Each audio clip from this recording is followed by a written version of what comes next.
What if there were a medicine that could heal almost anything, That would be great. but they didn't want you to know about it? Sorry, who's they? Some people are following me, and I brought my tortoise. From executive producers Mike Judge and Greg Daniels and co-creators Joe Bennett and Steve Healy comes an animated comedy thriller about what it takes to change the world. Common Side Effects. New episodes, Sundays at 11:30 p.m. on Adult Swim. Now streaming on Max. This episode is brought to you by Intuit TurboTax. Didn't file with TurboTax last year? That's in the past. Now, Taxes is getting the TurboTax app and filing your own taxes for free if you didn't file with them last year. File by February 18th. All tax forms, all 100% free. Now, this is Taxes. Intuit TurboTax. New filers and filers who didn't use TurboTax last year only must start and file your own taxes in-app by February 18th. Excludes TurboTax Live. Full terms at TurboTax.com.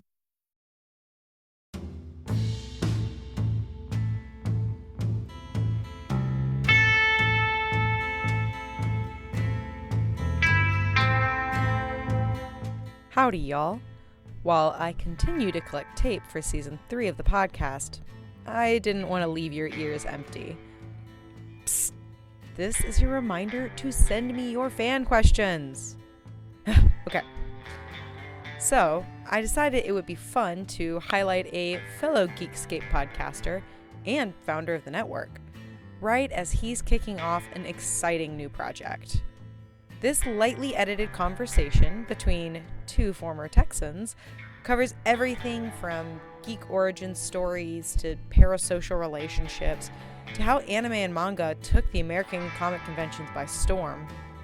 You'll definitely want to stick around until the end to hear about Jonathan's new project, so keep an ear out about his Kickstarter-funded comic. Alright, let's get to the conversation. My name is Jonathan London, and I'm a storyteller and the founder of Geekscape, host of the Geekscape podcast. I like to tell stories through film, comic books, music videos, podcasts. I just love stories. I love the conversations about stories, and that's led me to lots of interactions in fandom. My first job was running a comic book store in Westlake, in Texas, in Austin, and then I worked at one by the UT campus in high school, and then right down the street from a Tower Records where I'd buy tons of music, and great shops like Sound Exchange on the Drag, and arcades like Einstein's, and those are all gone now. They've been gone for about 20 plus years. Yeah. But the imprint of those few blocks there by UT as a middle schooler and then a high schooler, they left a huge impression on me, and they turned me into the geek that I am today. I love that. Yeah. I mean, you got to have all those early formative experiences. Yeah, and going down to UT and checking out record shops and comic book stores and then working in them was huge for me, and especially going to music venues like it was Liberty Lunch back in the day. And then after that, of course, all the punks went to emos and stuff like that. But old emos on Red River. But Yeah. that all that stuff was incredibly formative to me, and led to like the DIY of wanting to do radio and then wanting to do podcasting and create Geekscape, and then inviting independent-minded creators like yourself onto the network. Yes. Here you are. And now I'm here, and now I'm part of the network, which is awesome. I love having you. Well, so I always like starting this season by asking, do you feel like you have a parasocial relationship with someone? Because we're talking all about parasocial relationships for Season 3. Yeah, I have parasocial relationships with a lot of individuals, and I've been doing Geekscape and podcasting since 2005. So it's gone both ways, right? Like when Kevin Smith hears your 12th episode and wants to come on, and you tell him what a podcast is, and he's wonderful. Every time I've seen Kevin Smith since, he's been like, "You're the guy who got me into podcasting." I'm like, well, Clerks really influenced me into wanting to pick up cameras and start writing for film. And that was a parasocial relationship because I was like, oh, cool, I'm going to be friends with Kevin Smith. And it just doesn't materialize. Not that I put pressure on the situation. I do still see him socially around at conventions and things like that.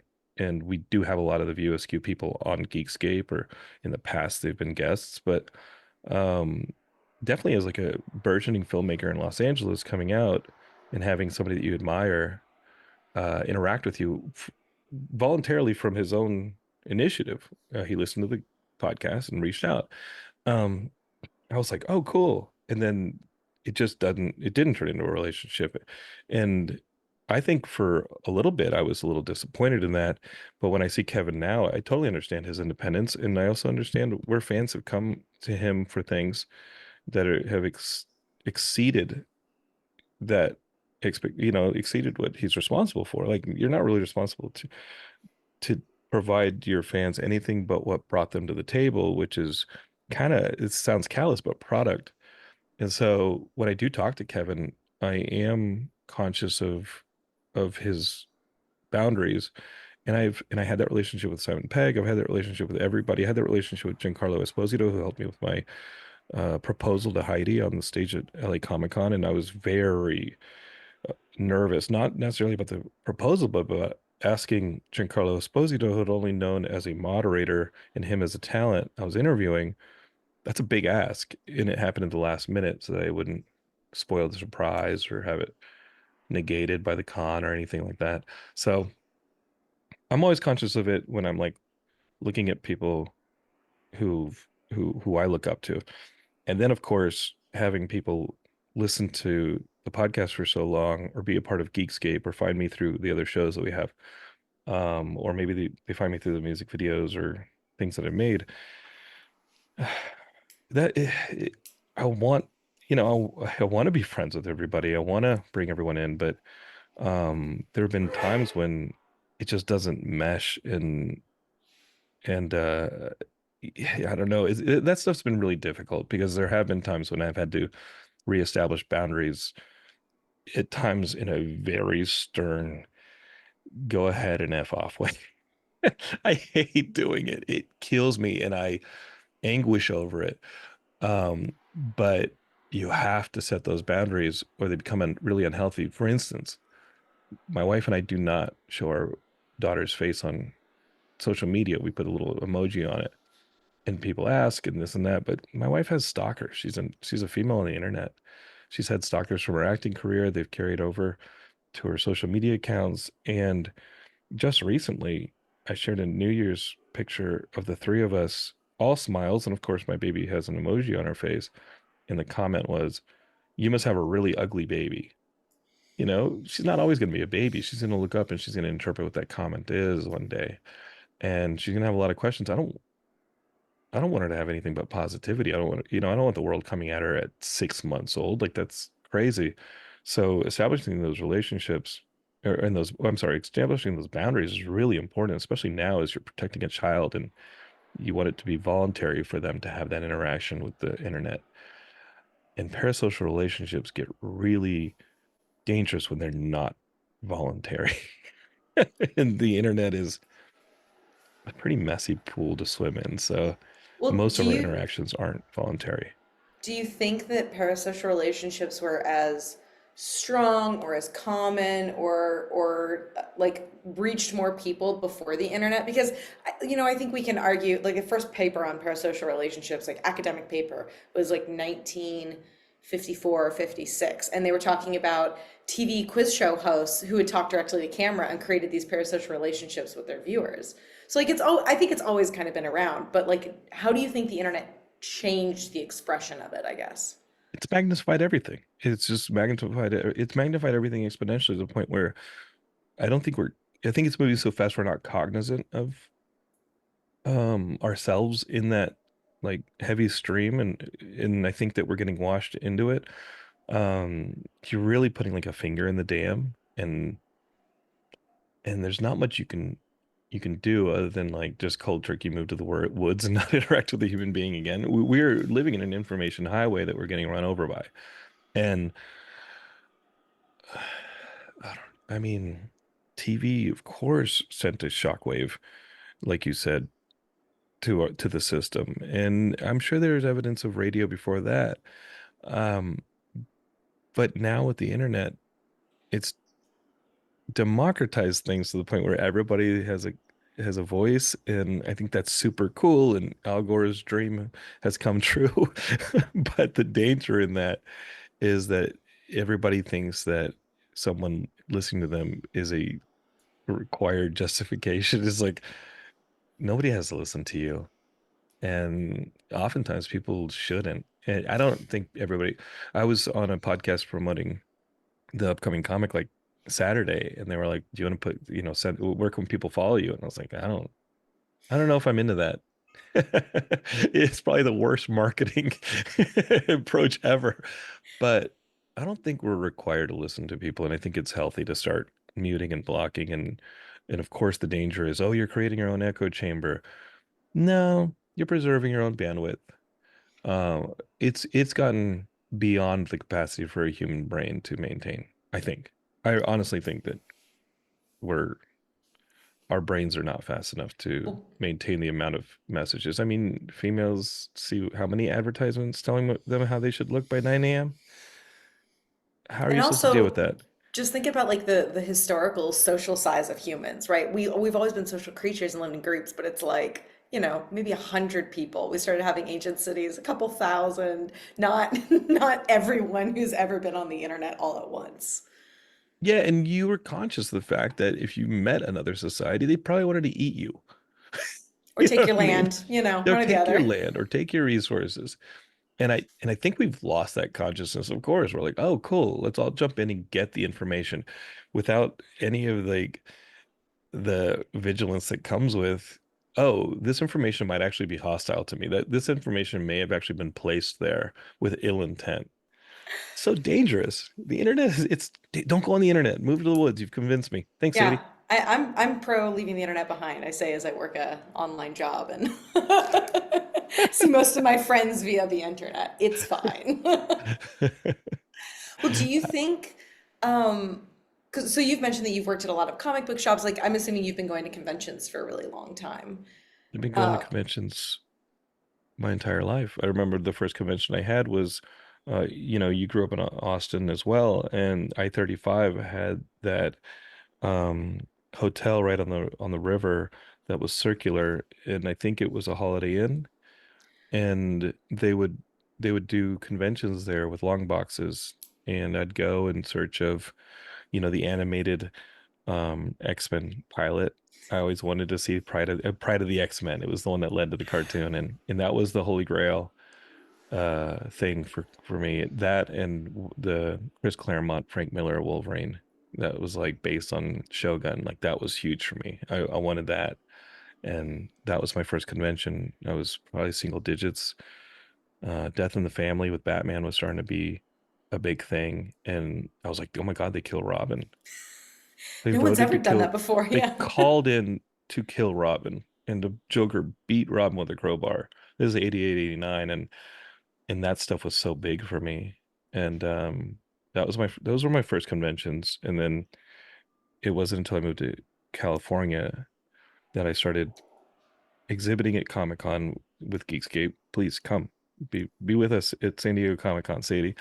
And and just seeing everything in the MCU, and I think before the MCU, I think um the explosion of anime in the Cartoon Network and all that stuff. I think that something happened while I was in college at the turn of the century where anime just exploded.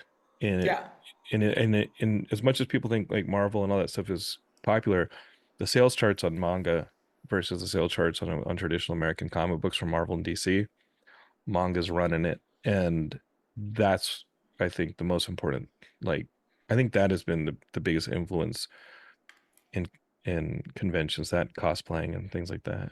I've seen it just explode. I mean, my first convention I ever went to was an anime convention for sure. Anime and Mm. manga. IkiCon. And when I was in high school, I think, I wasn't allowed to go to conventions until much later. My parents were like, that's a little too weird. Hey, they weren't what they are now. They didn't have cosplay, right? That dealer, that convention in that Holiday Inn, and this happened in college too. I remember going to school in Philadelphia and taking the Broad Street line down to a hotel by the sports complexes and going to another one of those conventions where it's a bunch of old dudes who probably run comic shops in South Jersey, and they're bringing their long boxes to try and sell whatever they got. And those were conventions for a long time. And then maybe the internet and, you know, sharing photos online and stuff like that, I think it just exploded as cosplay culture. And then you start to see the incredible artwork that people are putting into these comics and or no, I'm sorry, their cosplay and the craftsmanship. Man, it's just really impressive seeing this stuff. I love it, but I'm not capable of it. I cosplayed as Professor Layton. That's my cosplay, is dressing as Professor Layton from the games. It's a top hat and a brown coat. Keep it simple. I like it. Yeah. I yeah, so when was this kind of switch? Because I also feel like early comic conventions were more like almost like academic conventions where you're all there to like talk to each other and geek out about the same stuff and share, researchers share findings, comic book nerds share like, oh, look at this, first edition that I found. When did it start becoming this kind of like modern conventions I think of as being very parasocial, where it's like, oh my God, I have to go to the Marvel panel because I have to see Robert Downey Jr. in person or I need to whatever. get And this like, person's autograph. I need to, yeah, if I collecting all the meet them. autographs. And then you have like repeat fans every year. And Geekscape's had this where people will bring the shirt that they bought the year before and they'll be like, "We met you." And like I had a woman bite my nipple. Oh my God. Yeah, wasn't cool. Wasn't cool. I was dressed as, oh no, I'm sorry, I am Super Action Man. A character who runs around in a Speedo. And people like to take pictures of Super Action Man because he's outrageous and he's fun and being Super Action Man is awesome. And there are lots of cosplayers running around in their undies. That's his US uniform, by the way. He's Super Action Man is great. And there was a photo that I took with a female fan, and next thing I feel this pinch on my left nipple, and I look down, and this woman is biting my nipple. It was so gross and so messed up, and I kind of like I'm in character, and but I kind of just was like, cool, I'm out, and I sidestepped out of that situation pretty quickly. Didn't have the wherewithal to say anything. I just was like, I'm just gonna leave this and move on. But that's happened to me once. I don't even want to imagine if I was a woman. I don't even want to imagine that because I don't I don't know. That will put me in a really dark and angry place, as I'm sure it does for a lot of cosplayers who've had that happen to them. Um, I'm sure it's just, I mean, it's like, dude, Jonathan, you had it happen once in 15 years. Uh, they've had it happen 15 times in an hour, probably, right? Yeah. Yeah. I mean, I feel like there's this gendered expectation of like, not only are like, objectification of women and most female characters, the amount of dress up and are very like sexualized, but there's something about like, oh, you can be any woman's friend, you just have to be nice to her, and then you are given more allowances than you are with men. I think there's like this assumption sometimes. It's not a fucking strip club, guys. It's Yeah. like, dude, stop it. The pandemic was crazy with Comic Con because we didn't have a convention in 2020, and our last convention was 2019, and then we were put on ice for 2020, and they said, okay, we're going to honor your 2020 exhibitor, space for 2021. And we returned in 2021 or 2022, but our first San Diego Comic Con back was almost horrifying in a lot of ways because people had gone feral. Mm-hmm. And for just from the booth, Matt Kelly and I are watching people walk too close to women, or they're like tailing them out on the street. You're hearing people yell things at them. It's like, you guys quit learning how to, like, knowing how to act in this situation. And uh, man, it was really like I had to my wife and I were like, do we come back next year? Like, do we just stop exhibiting? How is this like like an audience we want to be a part of? Like this is crazy. But it course corrected 2020, but people need to I don't know, like wearing a costume, it's not again, it's not a strip club. You know what, Sadie? Shouldn't have been wearing that. You know what I mean? I just Yeah. shouldn't have been wearing that. That was asking for just What'd you BS. expect? It's just BS. It's just BS. It's also like the isolationism, I think, had a lot to do with it. Like you lose those social constructs that tell you the parameters that tell you like, dude, don't act like that. That's what I was about to ask you is like, I feel like COVID, not necessarily this disease itself, but the experience of social isolation, I feel like really changed the expression of social behavior and parasocial behavior. Like suddenly we all became much more certain that we deserved whatever. It's like a very me-centering experience in some weird way. And seeing that at San Diego Comic Con that first year back was horrifying.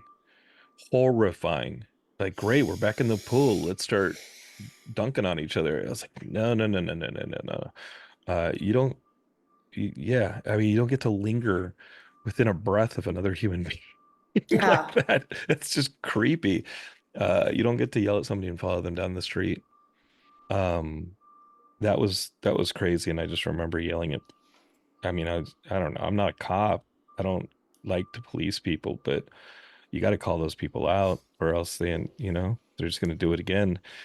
Um, so that was a really rough San Diego Comic Con, and I just and I we had conversations about whether or not we continue doing it. Um, People are But correcting themselves. it did get better, right? I mean, like, so my first Comic-Con was 2022 or 20, yeah, I think it was In either, San it was Diego, 22. Yeah, in San Diego. I'd you guys come never, say hi next time. yeah, well, I mean, assuming my husband wants to go, we're gonna go. Okay. Or I'll go without him and that's fine. Sure. The I like Geekscape booth bringing will him. be there. The Geekscape crew Yeah. will be there, and you're part of the family. So, you need a pass? Let's talk.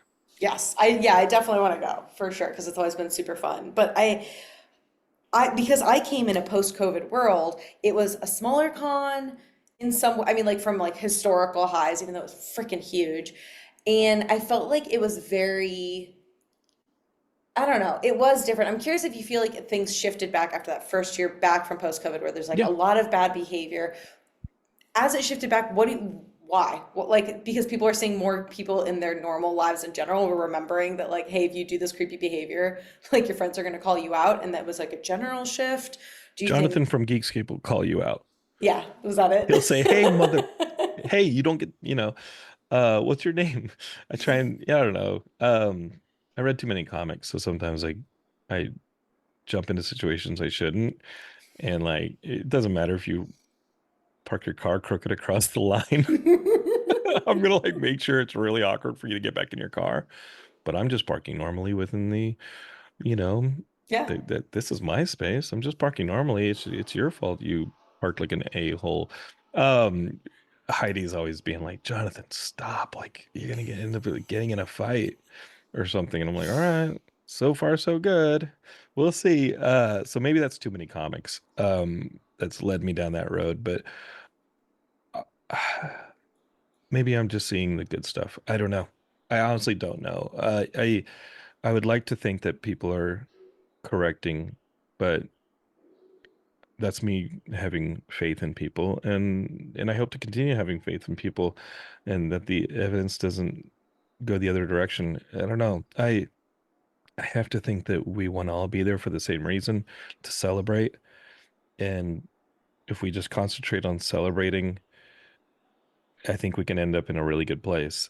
If we're there to only celebrate the things that we want, then we are going to continue to cut in line. We're going to continue to stab each other with pencils, trying to sit at a Hall H, as that has happened. We're going to continue to yell at each other. We're going to continue to harass each other. We're going to continue to grab for things that aren't ours. And at the end of the day, when we think about why we got into pop culture, why we got into this stuff, it wasn't to be isolated. It's popular culture. It's designed to be super popular. It's not designed to have gatekeeping. It's designed for everybody. But with that, comes the social construct of respecting each other. And if we remember that it's a celebration, not just of the form and the celebration of what we're into, but because it's popular culture and others are invited to celebrate, it's a celebration of each other. And if we all go into convention life or we all go into creating in that it's a celebration of each other, I don't I don't think you're going to act like that. And hopefully that's the thing that we try and do. At Geekscape, we say don't hate, create. So much energy has been wasted, and I've done it myself on tearing into things that you didn't like. Who cares? Like honestly, who cares?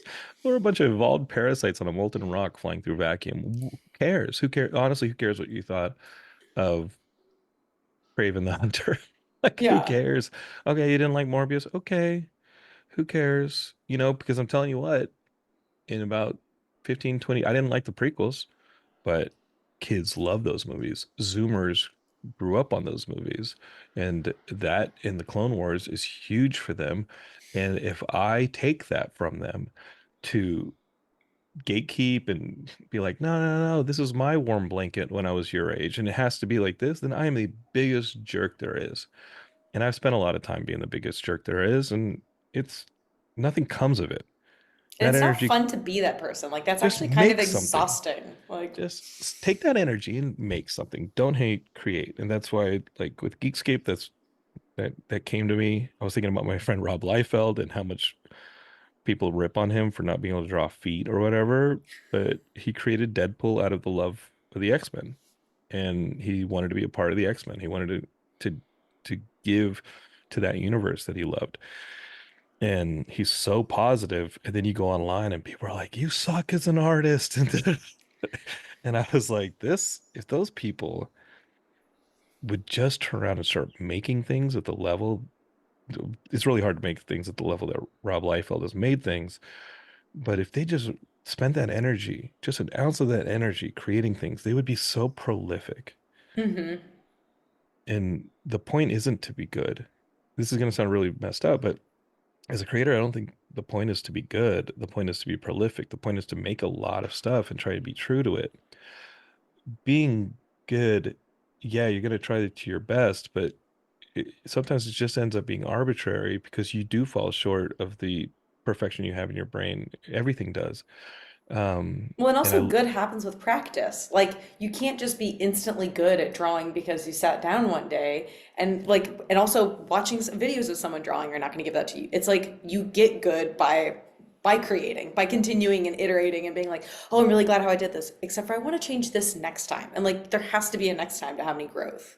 I hate to tell people, but Steph Curry misses most of his threes. Yeah. You know, Kobe missed most of his shots. MLB players, they ain't hitting home runs every time. They're not even getting on base every time. They're missing most of their swings. Like this is a ridiculous standard to be like every time I sit down, it has to be the perfect words and the perfect image and the perfect voice. And no, I think it never will be. So just make stuff. I remind myself all the time when I sit down, evolved parasite on a molten rock flying through vacuum. Like it's insane that you exist. Make it, get it out as fast as you can, as well as you can within your limited abilities, Jonathan, and let's go. Let's Yeah. dance. And This hopefully it brings joy to somebody for the 10 minutes it takes them to digest it, even though it took you a year to make. That is some optimistic nihilism, and I love it. I don't It's know. like there's no meaning, so just go make some fun stuff. Like, why are you stressing about Just it? don't be an asshole. And don't be an asshole. Well, you're creating something right now, right? You've got a new show that's about to come out on We have a Geekscape. comic. Yeah, it's not. I love Geekscape because Matt and I, like early on, we were like, man, this network that Matt was the first show that Matt runs the Geekscape network, and he used the when I was doing Geekscape as a podcast, he would listen to every episode. He loved it, and he's like, I want to do a show. I was like, great, put it out as Geek, under Geekscape. We already have an audience here, and now Matt does several shows that are much more popular than Geekscape, and I think it's amazing because that's what it's designed to do. Is so it's like go lift these people up. I look at my numbers and I'm like, not as popular as you used to be, but it's okay. I mean, I talk about everything on Geekscape, movies, video games, comic books, TV. I love all that stuff, but I'm definitely a victim of being a mile wide and an inch deep on a lot of topics. And so people who are more into horror or they're more into music or they're more into pro wrestling and stuff like that, like they're gonna find the really good stuff, on Geekscape. They're gonna find the music podcast. Suddenly they The don't deep want to. cut. Yeah, and so if I cannibalize my audience, it's all good. I try and, I hope everybody stays under the hood at Geekscape and it's a little family. And with the audience there, I was like, let me try and tell this story I've been trying to tell in film and TV for 10 years that we've gotten really close with, but we've never gotten a satisfying offer from anybody. We've always been like meeting with people and they're like, okay, this is the money that we think we can do this for. And then something weird will pop up in the contract, like, oh, we're going to do a negative finance model. And I'm like, what is that? They're like, you pay for it, then we pay you back once we get an advertiser. I'm like, yeah, why don't we just go out and get an advertiser ourselves? So I wrote a story for my younger brother to tell him I love him when he left the WWE. And that was the dream he had for his entire childhood into young adulthood and then through his 20s. And he lived it. And then it was behind him. And even though he continued to pro wrestle on TV in various forms and continues to pro wrestle to this day and runs a school and has all sorts of manners of success, that moment where like the big name TV show and the big name roster that you wanted to be a part of, it was in the rear view. That was really chilling to me. And hearing his voice and seeing his face, I couldn't deal with that. We'd lost an older brother in high school, while I was senior in high school, and my brother was driving his girlfriend home to Buda, and they were hit by a drunk driver on Brody Lane. You're familiar with those roads. Hmm. And that was it. It was summer 96. And so when Paul had this look on his face and he was like, dude, was that it? Was that my dream? And he was maybe 30. I couldn't have that, man. I freaked out and I wrote Hero of the Prophecy that weekend. I outlined the whole thing. I was like, no, I'm gonna write a story like drenched in the things we loved as kids, 80s fantasy movies. And I'm going to put you in it. And and we went and we shot a bunch of stuff. We shot with Doug Jones from Hellboy and our friend Yuri Lowenthal and Marisha Ray from Critical Role now. We shot all this fantasy footage. That's what we shopped around, and people are like, we kind of get it. And it's like, no, how hard is it to get? It's Galaxy Quest with pro wrestling and 80s action, like fantasy. It's Three Amigos, it's Flash Gordon, it's Army of Darkness. It's all that fun stuff. And you know, and it's pro wrestling. Like the most popular TV shows on cable were pro wrestling. And so I think it ultimately came down to like, who the heck are you guys? And we could have done whatever we wanted. Hollywood wasn't gonna go for it. So during the Hollywood strike, I'm antsy. My feature film was falling apart. It's still there. It's just it lost its actors. The option was running out, and I was like, what am I going to do, dude? Like, what's the story you got to tell? And I said, I got to make Hero of the Prophecy. F it. I'm going to make it as a comic book. I've been wanting to tell that story for a long time. It is absolutely a love letter to my brother to tell him he's going to be a hero again, regardless of what happened with WWE in his wrestling career. I'm making this thing. And this is the first issue. Paul London, Hero of the Prophecy. There's the first issue of what I think will be 5 or 6 issues in the series. And it's a pro wrestler from Earth named Paul London. It's my brother. Gets transported to an alien world because they see wrestling and they're like, he's amazing. Look how they cheer for him. He fights in the arena. And when he shows up to free them from an evil wizard, he's like, wait, you want me to what? I don't actually know how to fight. I can pantomime, Right. I can but stage something if they I can agree to like flip stage when it. I'm incredible at choreography and athleticism. But uh-oh, that's a Minotaur over there. I can't fight a Minotaur. And so I love it because I grew up on the Dragonlance novels and ElfQuest and creating the looks. When you read it, you're gonna be like, oh, that's that's from ElfQuest, or that's from Dragonlance, or that's from Thundercats, or that's from He-Man. And it's just all this, Willow, all that stuff is in there. And then I get to put my brother in it. And then he does a pass I write everything. And then he does a pass where he makes sure the lingo's right and the wrestling stuff's respectful. And he checks a lot of my boxes. Then he punches up some of my jokes. And so it's been super cool to write this as a love letter to them, show them the artwork, show them the scripts, and then have them add that Paul London extra that makes it Paul London Hero of the Prophecy. It's been super rewarding and cool, and I hope people enjoy it. Like herooftheprophecy.com. We have a Kickstarter February 4th, and man, am I losing my fingernails stressing about it. I think you have to write things as love letters. Yeah. I'm not interested in writing hate mail. I think Yeah. you got to write things as love letters, and otherwise, what's the point? And so, Hear the Prophecy is a love letter. It's just a big fat love letter to my brother and everything that we loved. And the other things that I've written have been love letters, and you know, you can wrap them in whatever wrapping paper and bow you want to put on it so that people open the package. But I think, and trust me, my brother gets tossed around a lot in this series. He has to, right? Like my stepmom was like, "Why you're really going hard on him?" And I'm like, "Dude, just wait, just wait. He's gonna win a couple of these. You just wait until the end. Like you got to have a character start somewhere." And so even though you read the issue and you're like, "Dude, this guy's getting dunked on repeatedly," just stick with us. I hope you enjoy it. I hope you like the fantasy element. I hope you love the humor. I hope you love the characters. And then just stick with us. I hope I can surprise you. And I hope you fall in love with everything, you know? And I hope my brother sees it and is like, yeah, I'm more than just a wrestler on TV. Because that was the point. Oh, I'm so excited. Okay. I'm looking forward to this. It's gonna be great. I'm like very much up my alley. I love some like 80s kitsch. I'm ready for it. Oh, thanks, man. Thank you so much. I'm so scared. Every time you put something out in the world, you're like scared. Yeah, yeah.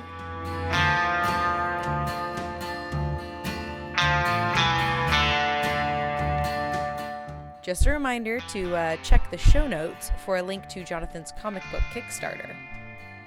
And remember, you can send your fandom questions to me through Twitter at SadieWit, my Instagram at Sadie_wit, or through the form on my website, sadiewit.com. Yes, I know my last name is Witkowski, but no one can spell that, so I'm trying to make it easier for y'all. So that's Wit spelled W-I-T. As for the show's credits, editorial support was provided by Dr. Anna Funk. Music was composed and performed by Chris Scott. Cover art was designed by Liz Hand. In Defense of Fandom is part of the Geekscape Podcast Network. If you like the show, giving us a review on Apple Podcasts is a great way to help support this work and help even more listeners discover us. Your support is deeply appreciated.